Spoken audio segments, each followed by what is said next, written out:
Depuis le 20 décembre, droit à l'avortement en Espagne, on ne peut plus menacer. Il est effrayant qu'une démocratie occidentale, membre de l'Union européenne, et qui avait fait par ailleurs tant de progrès en matière des droits des femmes, revienne ainsi autant en arrière. Interdire l'IVG, c'est nier la capacité de réflexion et de décision des femmes. Interdire l'IVG ne diminuera pas le nombre d'avortements. Interdire l'IVG, c'est juste le rendre clandestin. Un avortement clandestin se fait dans des conditions d'hygiène terribles.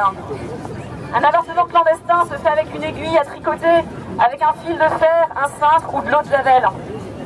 Un avortement clandestin se fait dans la honte, dans la peur et dans la douleur.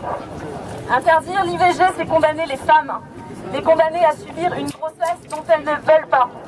C'est les condamner à devenir mères alors qu'elles ne le souhaitent pas.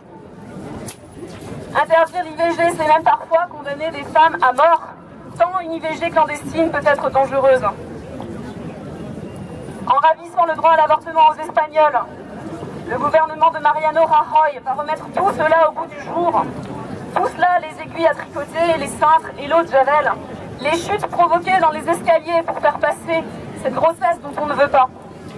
Et il déclenchera bien sûr aussi une division sociale, puisque les aiguilles à tricoter ne concerneront que les femmes les plus pauvres, tandis que les femmes les plus aisées traverseront les frontières en cherchant en France, en Angleterre ou aux Pays-Bas une aide dont elles ne trouveront plus dans leur pays.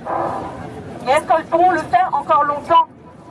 En France, plus de 100 centres IVG ont fermé sous le gouvernement précédent et le gouvernement actuel ne les a pas réouverts.